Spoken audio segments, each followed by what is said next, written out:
welcome back to Resto Rays. Have you ever found yourself working on a Dodge vehicle and with these key fobs? These are very common. And you go to press your button and you don't get the click anymore and you can't get it to function? I'm going to show you how to fix that. Stay tuned. All right, everybody, welcome back. Doing something a little different today here at Resto Rays. If you own a Dodge, you've probably got one of these key fobs. This is off my Dodge Ram 2500. And I've got one partially apart, but if you have ever had one of these and they failed, meaning you go to use the button and you can't hear that clicking sound, you can hear it here on the door close or the door lock. Well, I'm going to show you how to fix that problem because it's actually fairly common and very easy. So the first step you're going to do is you're going to detach by pulling the lever and taking the key out. You're then going to take a flat blade screwdriver.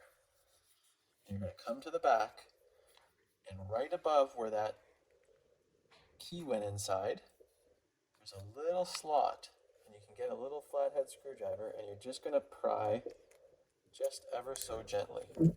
Once it's pried, you can take your hands, pry it open, almost like a seashell, and that'll open it up, and that's where you find the battery. So if you need to replace the battery, this is exactly where you find it. But the problem that happens with these is on the one that I've got apart is you've got this rubber gasket that goes in between these two pieces of plastic. And in there are these tiny little, we can call them little conductors, because what happens is they go on the circuit board. We can see on the circuit board here how it's dirty. Well, these little conductors go on the top here and they close the circuit. So on this circuit board, we have the different programming, locking doors, panic, whatever it may be. And what happens is as we're pressing here, we can hear it. Let's see if we can listen. Probably can't hear that, but there's we can see how that's cupped. It's a tiny little cup in that cap, and what happens is they shift out of the way, and they become unsecured from these little tiny tabs.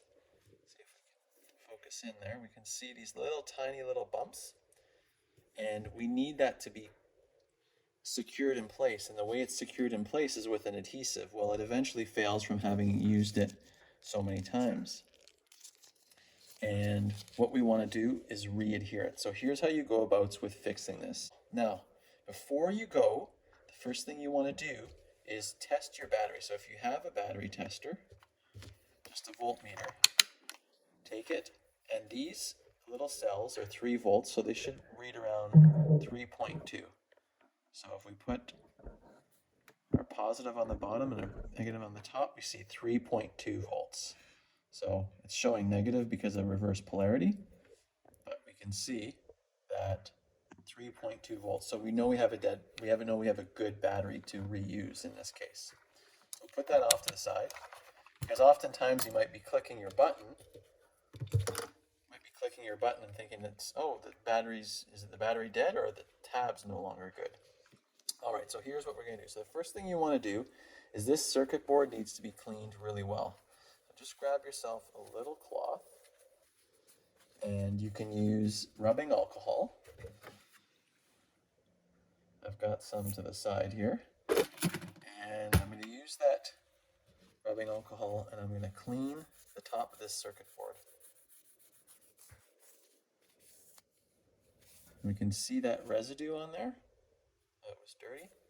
So we want to clean these conductors so that we have really good contact when we go to put it back together. All right, so that's cleaned up. That alcohol will dry. Now, the other things that we want to clean up too are these tiny little tabs, because that's where the adhesive is. Now, if you can see, as I'm wiping them, there's a bit of grime and dirt that's coming off. And your keys bounce around in your car, they're in your pockets, and you can see on the top there, Just using my fingernail, just wiping that off. They're very delicate parts, so we don't want to press too hard, but just the residual adhesive alcohol that I've got on my little rag here is able to clean it off. And I want a nice clean surface with no dirt so that when I go put my new adhesive, it's nice and perfect. So we can see that's much shiny now, much shinier. And that surface is ready to be cleaned up. Now, you could always go buy a new fob, but why go buy a new fob when you can just fix this one? So there we go. So see that? We're just gonna push that off like that. And then clean that side. So some delicate work. If you have bigger fingers, maybe using some tweezers might help. We want to make sure each one of those is nice and clean before we go and place them back.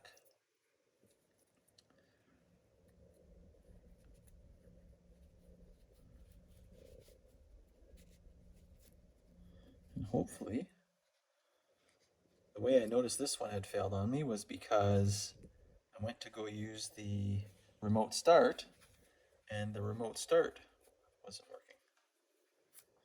And I couldn't feel that clicking sound. And that's the cup of these little conductors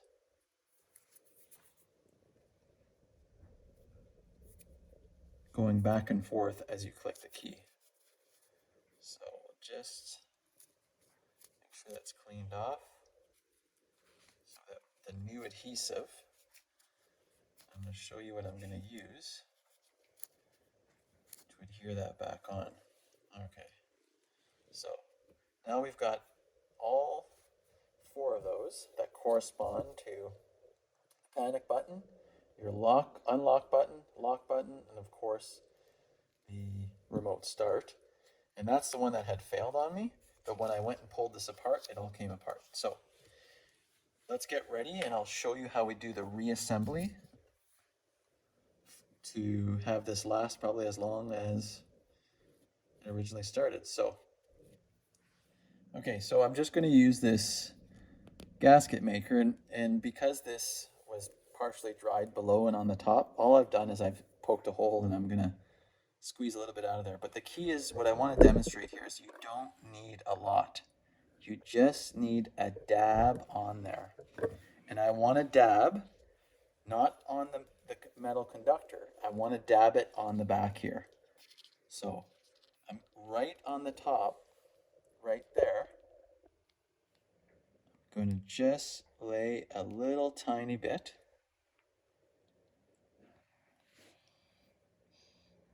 Just like this. And I'm going to do that to all four of them. Get the center one. Just a little dab on there. I don't want too much because when this dries, I don't want it to interfere with the function of that cup. So just taking a little bit there. It's a very, very little amount. And then right on the top here.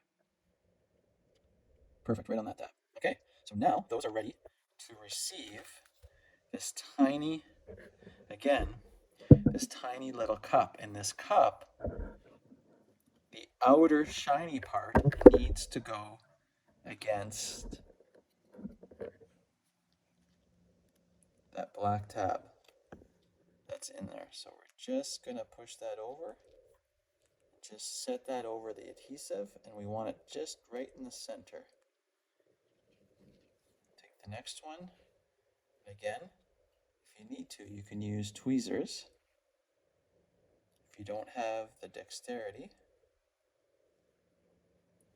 because I want that cup actioning as I'm pressing down on the buttons.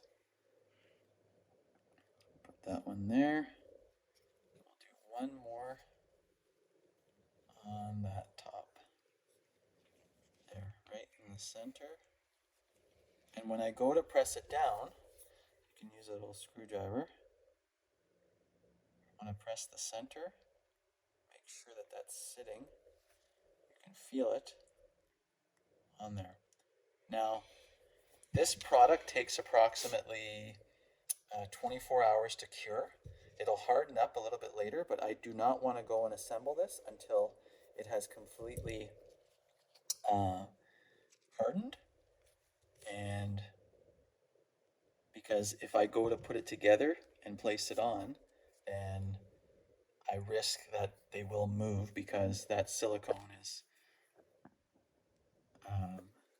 not set yet. So we'll take a look at this and we'll do the reassembly once this dries here through the magic of video. All right, so through the magic of video, we're back, and so we can see that everything is adhered on there really well. Nothing's gonna come off. It should be good for another 100-mile journey. Okay, so the way this goes back together is very simple. So you're just gonna grab your circuit board, make sure your hands are clean, and you're just gonna make sure you place that inside. It'll just snap in there and form to place, just like so. And then we'll take our plastic insert here, front side. We'll make sure we get the battery in. Don't forget that, the positive side up, so meaning the shiny spot of the battery.